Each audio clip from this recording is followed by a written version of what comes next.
欢迎收看关键时刻。这一场伊朗的战事，全世界今天都在关注这个画面。这个画面是美国的潜舰，它公布了它是怎么把伊朗的舰队给处理掉的。它这个画面是美国这一次在二战之后，美军的潜舰首次有实战的画面。它靠着 MK48的鱼雷，直接命中，把伊朗的船只从龙骨直接让它翘了起来，整个应声断裂。而这个画面也震惊到了中国，因为这一颗 MK48鱼雷，我们台湾海鲲号上面就把它装在上面，而且还装了18颗的重型鱼雷。这代表未来如果中国敢来犯的话，我们也可以用同样的模式把它给击沉掉。而现在我们常常讲，伊朗这个战事对中国来说是大伤，对尤其是它的经济是大伤。果然，今天中国开两会的时候，《华尔街日报》就已经讲了，它的所谓的经济成长率，它的 GDP 原本不是都是5%吗？结果它竟然下修到了4.5%到5%当中。只是我们没有想到的是，伊朗在被打的情况之下，中国竟然已经进入了战时经济状态。松哥，所以现在我们就看懂一件事情：为什么之前说共军绕台这件事情，共军来台骚扰这一大堆？很久都没有来，有人说可能是因为轮次这边调动，结果没有哦。你看到哦，彭博说，你看路透怎么样说？他说，至今连6天零共机侵入台海是前所未见的。没错，事实上已经6天，台湾的周边没有这个共机扰台的这个状况，连外媒都注意到，这是一个非常罕见的这个状况，甚至用了前所未见这几个字。好，那为什么这样子呢？因为说真的，中国现在害怕了。为什么害怕了？你看，美国最近不是公布一个，你看，他们就说这个，他们美军公布了，他们用这个所谓潜舰攻击这个伊朗的这个德纳号的这个他们的护卫舰嘛，把它从这个你看从水下发了一颗 MK48的这个鱼雷，打到那个地方，打到下面，穿过它的底层，然后在它的底层爆炸之后。整个你看，这样水花这样溅起来，那溅起来之后，他们还公布另外一张照片，就是你看类似铁达尼号，它可能被折成2半之后，船首在这个地方，然后最后当然毫无意外的是就沉入水底了。它直接起来，有没有？你看这样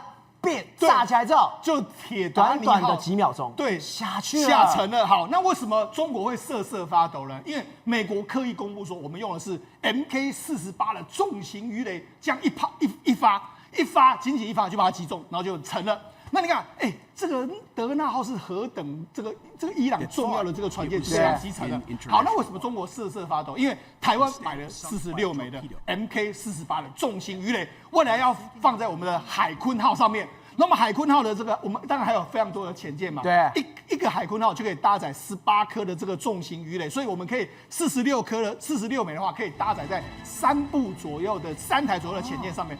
你要万一真的中国来犯的时候，3台的这个潜舰布了那么多的 MK48，你来我就一发，你来我就一发，你说中国会不会看着瑟瑟发抖？我们是有能力把你击沉的，当然瑟瑟发抖嘛。对，那除了这样之外，除了这个中国看到这个美国的武器瑟瑟发抖之外来说的话，第一个这是中国自己说的，对，李强自己说的，他今年的经济目标是4.5到5%。也就是说，你看，这是自上世纪90年代以来最低的增长目标，30年呢。中国自己也承认了经济不好了嘛，好，经济不好了之后呢，你看为什么这个军机没办法扰台呢？因为很简单，因为他们现在呢，彭博说什么？中国要求主要炼油业者，你不要把柴油跟汽油出口了啦。因为什么？因为中国现在怕说什么？万一我的这个荷姆斯海峡被端掉的时候，那委内瑞拉也没了，伊朗的油也没了，俄罗斯的油有一搭没一搭的，那我怎么办？那荷姆斯海峡被封锁，完了，所以不能够出口了。所以你要说类似是战争时期，对，中国本来就是支撑着伊朗嘛，伊朗倒的话，中国一定影响非常大。果然，你看。我们的判断也没有错，中国的确是这一波影响最大的。那你看，美国当然现在呢，这个耀武扬威嘛，我就讲，中国今天还有一个非常重要的是，他们确定了经济这个所谓 GDP 这个所谓国防经费7%的成长。那为什么国防经费7%成长？他们说到一个非常有意思的，是说被动式增长。为什么被动式增长？因为外部压力。外部压力是什么？美军太强大了，我们争不上。你看，这个不是一个德纳号被人家干掉吗？你看这个赫格塞斯说什么？无声无息。他以为在安全的这个水域里面，结果我们就鱼雷击中，对，然后就无声的死亡了。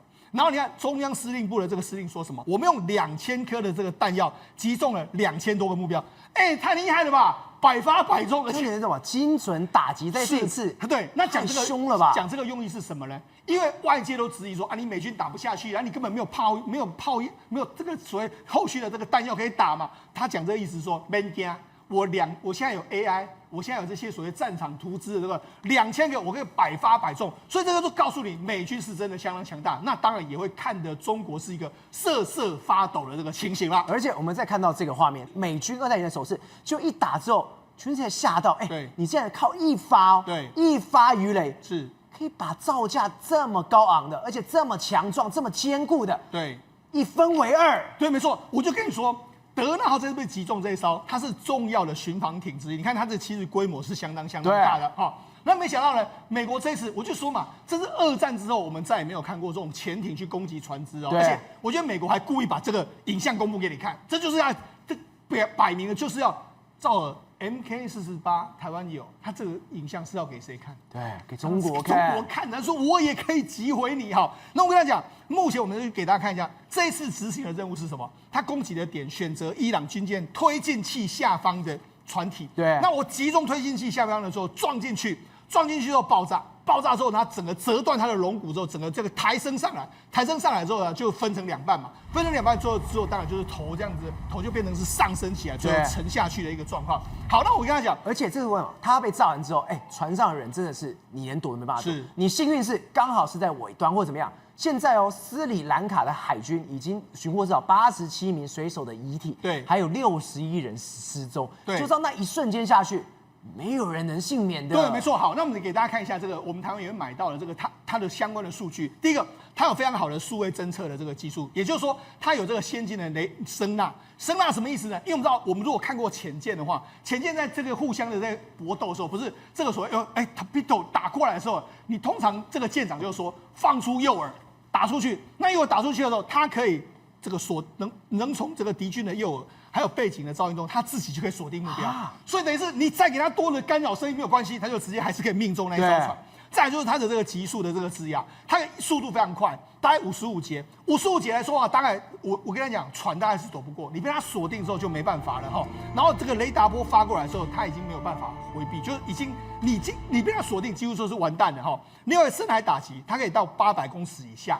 800公尺以下，我就跟你讲，它才从800公尺以下发射上，你上面你哪知道啊？你完全发现不到它，对，所以无声无息就被击中了。好，那我跟他讲，为什么这个影片那么重要？对，照我们过去看都只能够看美军的演练，美军每一次这个环太平洋都有一个这个炸沉这个船只这样演练。你看上面一开始饱和攻击是什么？从上面一直打各式各样飞弹、鱼叉飞弹，什么飞弹一直打，它不会沉，就还好，规章然后它可能是整个燃烧起来，但是就是还不会倒。那最后是要用什么？要一个鱼雷击中它的时候，击中断成2截，它才会垮，就是类似这样。那这次我们过去看的都是演练、演习哈，这一次是实战的，所以才会说哇，大家全球会震惊，就是这样。而且这个跟赫格赛斯讲一样，真的遇到他们之后是无声的死亡。对，没错。好，那不只是只有这个所谓的德纳号，还有另外一个苏雷曼尼级的这个另外一艘船也是一样。根据美军的说法来说，最后它也是燃烧起来之后，然后就挂掉了。这一台最新、最先进的舰艇又被美国登掉了。而且你看，它还命名叫苏莱曼尼啊。苏莱曼尼是谁？苏莱曼尼就是以前被这个川普斩首的那个将军嘛，苏莱曼尼嘛。就那美国国防部长说什么？我们斩首了2次苏莱曼尼。你看美国就是这样，你看，所以赢了战呢，又要赢化，就这样的一个感觉。好，那我就跟他讲。事实上，现在对美国来讲的话，真的只是善后的问题了。你看赫格赛斯说什么？我们现在完成第一个阶段，对，接下来伊朗现在是没有海军、没有空军，甚至没有通讯能力的这个战队，他们基本上就是让不知道战术的球员在场上盲目的奔跑。所以呢，现在你看美军的这个作战的这个状况来说，你看他们原本一开始都在边境，对不对？都在这个伊朗跟这个中东国家的边境，他们现在慢慢的往里面推进哦，它里面往内陆推进哦，所以内陆来说的话，会越来越多攻击点可能就在内陆。所以现在伊朗还残存的势力，搞不好就会接下来几个礼拜之内就会被美国跟以色列把完全铲除。这太可怕，从外围再杀进到内围，对，太凶了吧？对，好，那另外一个，除了美军公布之外，以色列军方也公布嘛，你看他们公布什么？我们从这个以色列飞往北端，飞进这个所谓伊朗的时候，你看他们都说好像逛大街，你看。他们北边是这个所谓贝鲁特、黎巴嫩这些他们攻击，那你看越过了约旦，然后越过了这个所谓伊拉克，然后进入到伊朗，你看他们就这样攻，然后再回来，这样完全都深入大街，好像在给他照咖进去之后，然后就把你打穿。对，那当然这一次就是 F-35I，因为它有能够有非常厉害的所谓的这个逆中嘛，然后还包括 F-35I 是有逆中，然后还包括说像有 F-15I 跟 F-16I， 大家一起进去攻击以后，那你看，我跟他讲，以色列这一次有大概200架战机同时出动，这个很厉害，200架战机你要互相协同，你打哪里，你打哪里，对。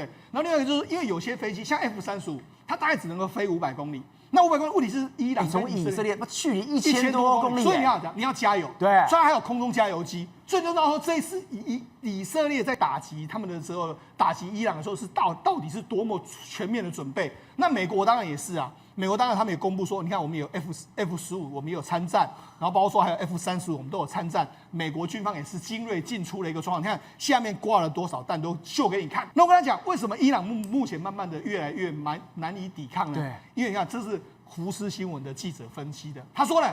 伊朗他们没事发射器，伊朗要发射飞弹，他说他们发射器发射的时候，美国的红外线还有雷达系统，马上数秒钟就侦测到你发射的这个热雨流，还有它的轨迹。好，那马上呢就送到美国的这个作战无人机，攻击无人机，然后攻击机还有远程武器，然后迅速就摧毁，就这样。这不就是我发射一出去，对，你就知道我的位置在哪里？结果我还没射到你的时候，你飞弹就来了。结果我射出的那个飞弹，你也拦截掉了。是，所以它等于是卫星。还有整个太空站什么，它完全开天眼，是，我就看着你的。所以根据这个记者的说法是说，美军已经摧毁了大概300个这个所谓的这个发射器，对，发射器都被打掉。然后以色列报告说，228那一天呢，还说一天有90枚飞弹被以色列境内这个发射到以色列境内，到3月上只才20枚，所以也就是说了，它的发射器被打掉，慢慢没办法发射武器了。好，那我就跟他讲，目前为止来说，我们给大家说一下。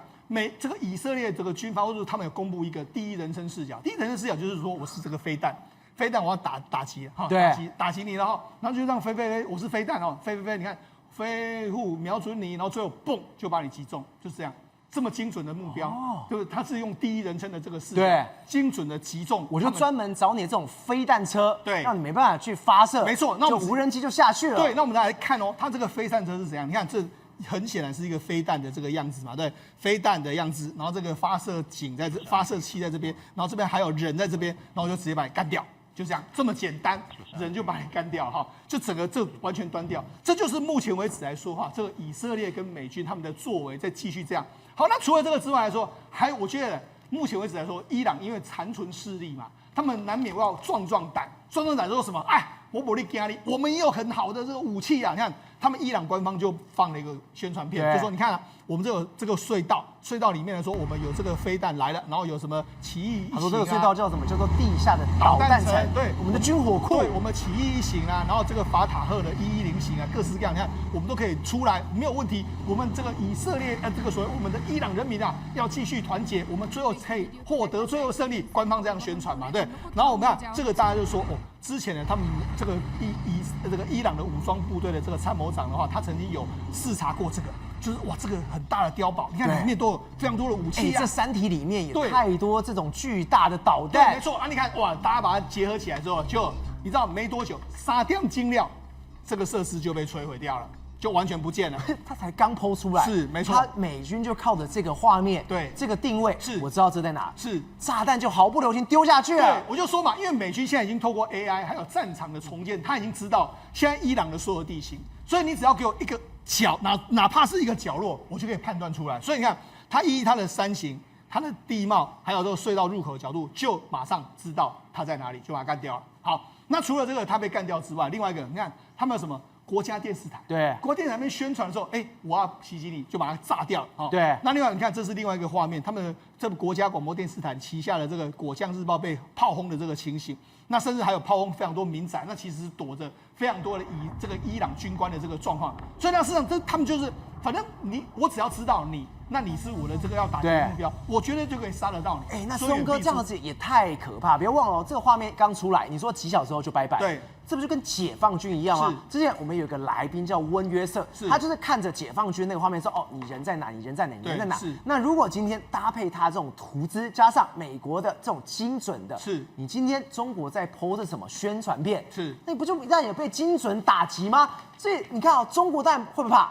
怕，他才刚PO完。他就死了，那我还敢再PO这种片子吗？所以现在中国很多就是用动画做的嘛，假的 AI 不是真的让你看在哪里嘛，所以我就说，我相信美国都有收集这些资料了，所以真的开战的时候，美国应该也有办法把你端掉。我觉得美国都有这些资料，甚至美国不是有拿到最新的美国当时不是就出了一个报告，你发射井在哪里我都知道，所以对美国来讲，那些都是他马上就可以把你端掉的事情。好，另外一个。因为很多人都一直质疑嘛，说美国打不了多久，因为你根本没有弹药嘛，对不对？然后没办法，川普马上就接受媒体采访，说国防企业正处于紧急状态，并且正在全力以赴的生产我们需要的各种物资。那他也准备要在这个白宫见到这个五角这个国防相关的承包商嘛，包括说像洛克希德马丁、雷神等等都去了，然后就准备要补充弹药的一个状况，对不对？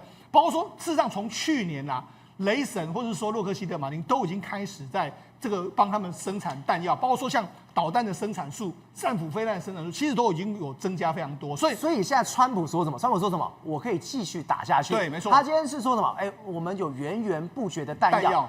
你说这不是在吹牛？他真的是把这些国防企业现在是战时状态。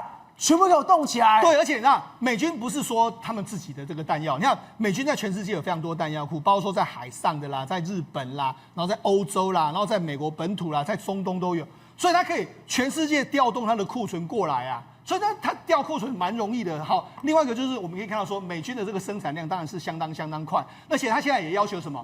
台湾也可以帮它生产啊。那不止台湾帮他生产，蒙古帮他生产，韩国也可以帮他生产啊，日本也可以帮他生产啊，各式各样国家都可以帮他生产啊。我们除了这个军备当然要花钱之外，我们也可以赚钱大家知道吗？怎么赚什么钱呢？F-16V， 我们不是 F-16V 有这个所谓升级计划，原本的是 F-16升到 F-16V 嘛？那当时的开发的时候，美国原本是开发是美国、埃及跟台湾3个国家要开发，就后来美国跟埃及都退出，就我们台湾就自己开发。我们开发什么呢？我们开发这个 AN/APG-83 AESA 的这个雷达，还有先进的航电系统，2个系统都我们开发。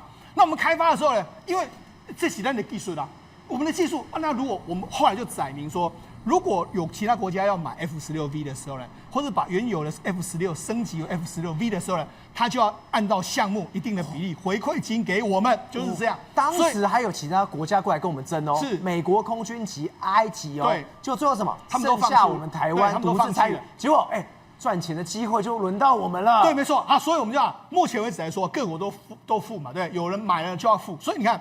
我们已经合计领了超过7000万美金，折合新台币21亿左右的这个钱，然后我们军方也把它缴回给国库了嘛，对，所以事实上目前为止来说，我就想，我们不要都一直认为说，我们投资国防好像就是一直浪费钱，我跟他讲不是。我们从 F-16V 的这个经验就可以告诉你，我们如果真的自主研发，实力够的时候，我们还是可以从中间获利非常多。那更不用讲，投资这么多国防，当然就是保护我们自己的国家安全。文姐，我们刚刚讲，现在对于伊朗来说，就像如同赫格塞斯讲，它分阶段打击。第一个是把你的武器全部都打掉，第二个是让你的通讯，甚至你的指挥完全都乱掉。现在的伊朗就是什么？他指挥完全乱掉，没有一个接班人，甚至说什么接班人一出来，棒打出头鸟，马上就要解决掉，甚至现在没有人敢去做接班人。好，现在这个人出来讲话了，我们之前很常讲的巴勒维，他是之前的前国王嘛，结果之后跑到美国去，结果他今天在接受60分钟节目采访的时候，主持人问他一件事情，他说：“你会看到伊朗人为自由而牺牲，你有什么感受呢？”他是红着眼眶说：“他说我想起了2个情景，北京天安门的学生站在坦克车前面的照片，跟上礼拜伊朗消防员背着受伤示威者逃离险境却被枪杀一幕是一模一样。这时候他为什么要突然提64天安门？因为他知道，在川普的眼中，他最大的敌人是谁？我搞完了伊朗，我端掉了伊朗，我最后还是要搞中国嘛。所以你知道吗？这个巴勒勒维他干嘛？他很厉害，投其所好。哦，所以他知道啊，这个川普事实上他眼中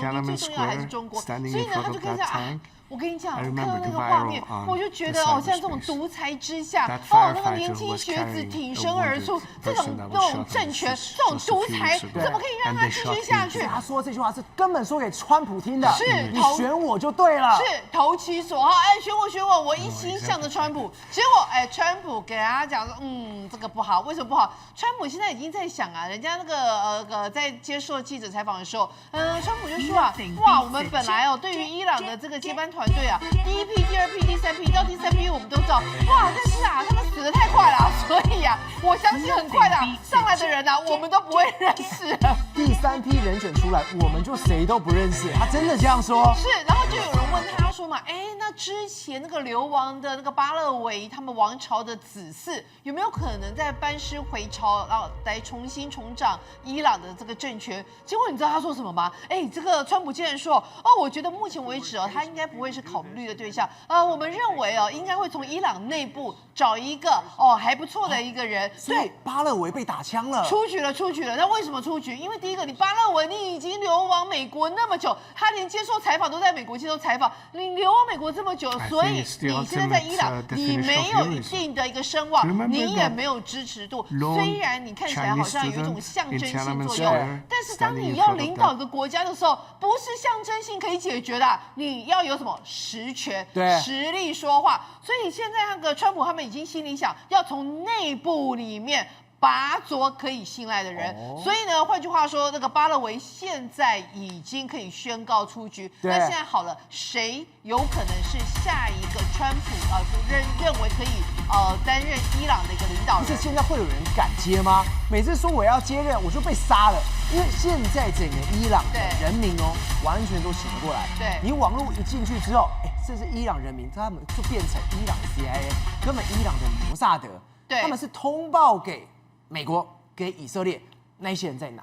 那些坏蛋是在哪里的？我跟你讲，现在是什么？就是有冤报冤，有仇报仇。你看现在有个画面在那个网络上流传，什么画面呢？一个革命卫队的一个小队长啊，他是半夜晚上他带着他老婆蒙着，全部都黑了。然后你看就这个跑了，赶快跑啊！然后要开车啊，结果你知道吗？别人在喊，你知道他喊什么吗？你跑不了的，你跑不掉的哈，这样子然后呢就说越来越多的电话打电话给美国跟以色列情报单位啊，跟他说，我告诉你，我家隔壁有一个小组长非常残暴。我告诉你，我家前面有一个大队长，现在全民皆间谍，都在帮美国跟以色列当他们的眼线，帮他们把这些已经呼唤了37年、嚣张了37年的这些革命卫队的人，全部一个一个逮出来。甚至你知道吗？还有人怕到什么地步？我跟你讲，那个根据那个两国交战不可以打学校。他们白天跑到学校里面躲起来，结果后来就有网友直接提供了该学校的建筑坐标给以色列国军。他已经捕捉到伊斯兰革命卫队的人就在这个地方，结果他说地标在哪里，全部都给出去。他叫以色列跟美国，你就轰吧，是人都在那里的，而且还跟他讲说，我跟你讲，里面已经没有学生，里面都没有学生，现在里面全部都是革命卫队的人。哇塞！所以现在做到这个地步，你就知道伊朗人民对于之前前朝政府的这个怨念有多深另外一个网友也超级妙的，他竟然非常开心在那个 X 平台里面，你知道他怎么样吗？他说：“我真的不敢相信，我竟然上网了。我还想说，现在这个政府会极力的这个整个大清扫，不让我们跟外界连线。没有想到，我们现在竟然不用 VPN， 不用爬墙，我们可以跟外面的自由世界直接连上线。赵和，这是一个警讯，这是一个非常重要的一个讯息。什么样的讯息呢？代表伊朗的政府已经没有办法封锁了，已经代表着伊朗政府他已经没有办法再全面掌控了。甚至现在有另外一个图出来，什么图呢？就是星链 Skylink 的官方网站。你有看到有那个蓝色，你看到有黑色，然后有一个好像深蓝色，你知道什么意思吗？所谓的蓝色就是现在已经 available， 你可以使用这一个 Starlink 的。所以伊朗现在有这么大的一个地方，都已经可以用星链了不。是，他现在是说那一个即将 coming soon， 对即将要来了哦，跟我们台湾一样即将要来了。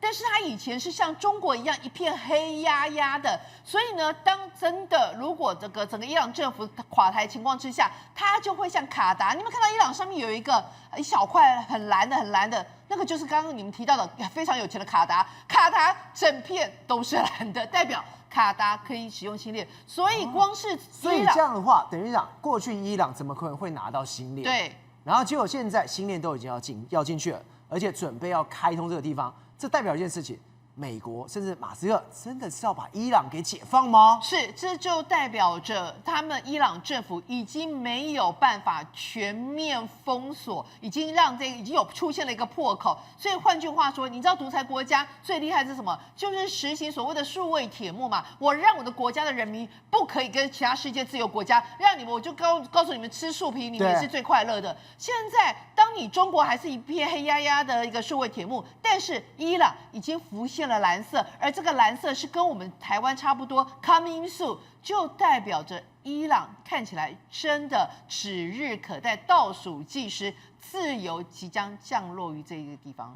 宇轩，我们刚刚看到美军那种精准打击，甚至你东西都还没有飞的时候，我就把你打下来，甚至卫星那种天眼把你看得透透的。伊朗现在怎么走投无路，不知道该怎么办了？结果他们的伊朗大使馆驻华的大使馆竟然出了一个招数，他们竟然是什么？分享了这一段画面，这段画面是中国的，说什么？哎呀，这个美国人是怎样？是强盗。你心想，他为什么今天要发这个东西？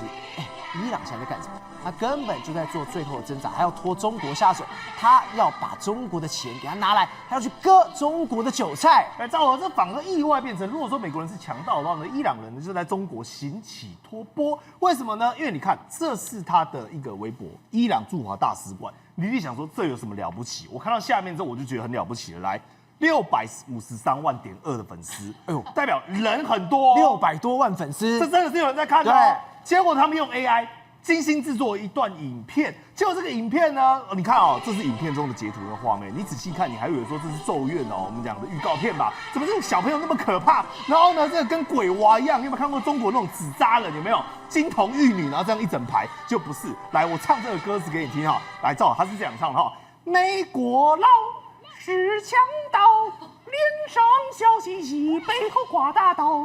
捡了好东西，什么都想要，要不到他就抢，扒了土地占了房，杀人放火样样干。哦，唱完之后，好歌好歌，红包请拿来哦，意思是这样子嘛？因为最后他说，你看，你如果不帮助我们伊朗人呢，他就会把地球往家里搬。对，那这个就严重啦，连你中国都会被搬走啦。然后他就唱完这首歌之后，中国人干嘛呢？感激涕零，说伊朗必胜，伊朗加油，伊朗哦，全部每个人哦都为伊朗感到惋惜，对，觉得他们遭到美帝的霸凌呢。哦，因为这首歌叫做《打倒美国帝国主义强盗王之歌》哦，然后很早就已经发行。这是什么时候发行？196年前后，要科普一下。对，所以真的有这首儿歌。这真的不是我们乱唱的，虽然我曲调完全唱错，但就是有这首儿歌哦。你不要以为我们真的在开玩笑。结果呢，来广大的中国好友，他们的满腔热血报复真的来了。来，这是一笔，这叫做转账记录。第一笔跟你讲说，我转账人民币1000块，台币将近快5000块，给谁？伊朗伊斯兰共和国驻华大使馆来造河。你有修掉哦？还有什么人道主义救援？对，所以这一群中国人真的是觉得太感动了。对，我们要帮助伊朗。对，真的就把钱捐过去了。对，你竟然用我们的语言唱我们的歌，我们就用我们的人民币来支持你们的行动，甚至是呢，这个网友更惨哈，他只捐200块人民币。他看了之后，你就觉得说啊，这是他口哦，200块就不是哦，他有贴文，他的钱包里面只有600块人民币。换言之，他已经穷到不行了。对，他牺牲自己1/3的财产，我割肉也要去救伊朗，打胜战。他跟美国圣战，这个东西哦，是类似我们像我们的这个LINE一样，他把红包打过去。中国人很喜欢说，我打给你，对，红包打给你啊。哦，他真的打过去了。但理论上来讲，这是官方账号。那官方账号，你看到一堆民众莫名其妙的打过来，你应该要干嘛呢？理都不理他。哦，就像我看有网友哈，连续密了赖清德，密了30几天，哦，赖清德都不理他。对。那就我说呢，你知道伊朗这个大使馆干嘛吗？他按签收。他真的，他把钱收进去，他真的现在山穷水尽，没有银子，没有金银去打仗了。对，各种小额捐款我都收。摸黑黑马后，我看到这个我就觉得太夸张了。为什么？这些民众顶天捐几千块，然后你们伊朗根本就是这些相关的有关政权革命卫队富可敌国，然后10块钱你也跟人家收。真的收起来了，然后把这些钱都收完之后呢，然后突然间发一个信说，感谢中国人民正义声援，目前暂不接受金融援助。我想说你马卡好啊，你说你不收金融援助你这边又给人家把钱收下去，到底是怎样？但是我跟你讲，他玩两面手法，为什么？他一方面是不是跟人民捐钱，对不对？对。你仔细看哦，谢谢你们基于人道主义谴责美国跟以色列对于伊朗平民的暴行。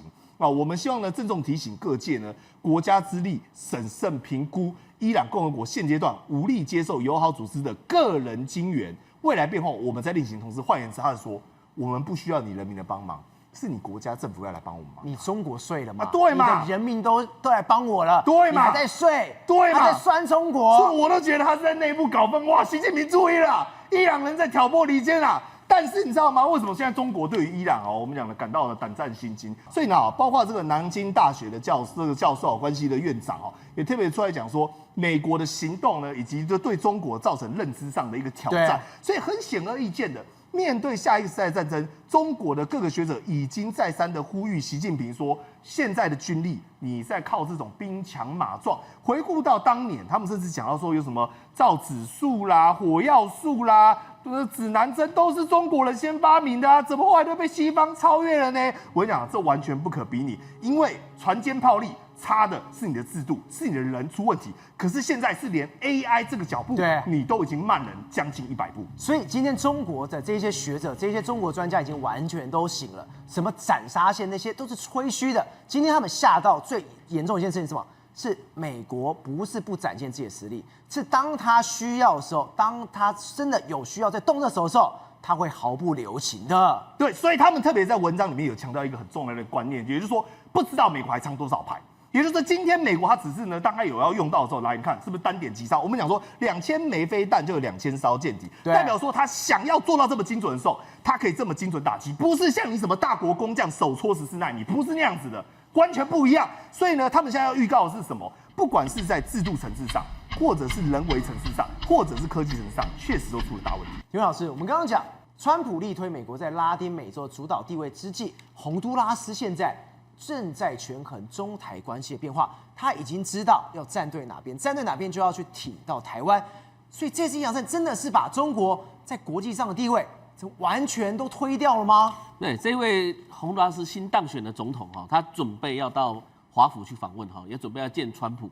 那现在问题来了就是说他本身到底要不要跟台湾复交，就是也不是他自己能够说了算，是美国川普以及台湾这边到底要不要去执行这种复交？因为台湾从断交，从那个所谓的外交休兵一直到现在，还没有跟任何断交过的国家来进行复交。对，但其实中南美洲很多国家都嗅到了一股这个气息，就是说跟台湾发展外交关系是好的，因为中南美洲每个国家都眼睁睁看着什么？美国的国会议员、美国的国务卿，他们纷纷到了中南美洲访问的时候，特别到了台湾的邦交国，比如说这个瓜地马拉，他就在盛赞瓜地马拉说，就是因为你跟台湾拥有邦交关系，所以我美国大力投资你，我美国你做什么事情都好，这一句话不得了了。对这些国家来讲的话，那我跟中国发展关系，那你美国不来搞这些，你美国我这里就是美国的后院，我怎么办呢？我以后就活不下去，你知道吗？而且现在这些跟中国之间有发展所谓的一带一路的这些国家他们现在出来，你看到巴拿马好了，巴拿马总统现在跑最快了嘛，对不对？对，他跟中国之间已经这个保持距离的，断掉了，断掉了。那港口收回来了。但是巴拿马现在有没有跟台湾复交？也没有啊。对。但是问题是，他用一种方式，就是说我跟中国保持距离，来取得美国的这个信任。那所以有人提到说，洪都拉斯这一招根本就是一个投名状的概念，就是告诉川普说我就是跟台湾要发展关系的。那这时候代表说，我就力挺你。力挺跟台湾的关系，那这时候呢，让川普能够信任洪都拉斯。对，所以每一个国家都开始逃的逃走的走，逃的逃所以你看到现在的中国来讲的话，它很麻烦的原因是什么？各位记不记得习近平提出"一带一路"在什么时候提的？是2013年的时候提的。他刚上任的隔年出访中亚的时候，他提出了"一带一路"。而"一带一路"其实目的在干嘛？因为中国的这个经济走到顶峰之后，他开始要下坡了。下坡的时候，他需要寻求什么？当制造的东西太多了，他需要寻求市场。他寻求市场之外，他寻求把这个这个所谓的我们讲剩余产能能够销到一些其他地方去。还有它内部来讲的话，它的劳工价格也偏高了。对，所以它有些产业或者是它高污染的产业，那习近平在推什么青山绿水吗？他那个高污染的产业，他也要挪到非洲去。这个污染非洲国家，污染一带一路了，所以你看到它沿路到处去影响这些国家，而这些国家呢，现在饱受苦难了。10多年过去之后，发现到哇，原来是一个债务陷阱。你看到一带一路，它对这些国家没有任何得利的情况之下，有些国家开始跑了。当然跑最快的是巴拿马，因为巴拿马嗅到了最明显的一个气息。但是接下来洪都拉斯跑的时候，哥斯达黎加会跑。或是这个尼加拉瓜会不会跑？但重点是说，上一次去抓委内瑞拉的时候的马杜罗的时候，有一个国家出力非常强，一直让美国军事基地一直在那里。那个是哪里？就是海地旁边的一个多米尼加。多米尼加在加勒比海，它是一个非常富裕的国家对，因为它治理还不错，跟海地完全不一样。虽然在同一个岛上，但是多米尼加提供给汉克塞斯，然后提供给这个美军的这个南方司令部就部署军舰。当时他们其实有在提一点。他们很后悔跟中国建交，他们想要回到跟台湾来，让台湾的晶片厂能够在那边设厂，你知道吗？这就代表一件什么意思？就是中南美洲每个国家想要脱贫啊，对，但是跟中国在一起是无法脱贫的，对，只会越来越穷啊，不会越来越富有啊，所以就形成说现在大家都看着台湾闪闪发光，所以这个“一带一路”根本就是个破局。所以你这讲这个李毅当然是讲啊，100公里而已，你中国什么事情都不做，所以你从中国的学者的忧虑。就可以看得出来，现在中国内部、外部都不行的情况之下，他凭什么能力、凭什么实力来攻击台湾呢？宏观取材，厘清真相，犀利精准，深入剖析，时刻掌握关键，新闻时事不漏接。老时段，新气象，我是钟耀和，关键时刻2.0全新出击。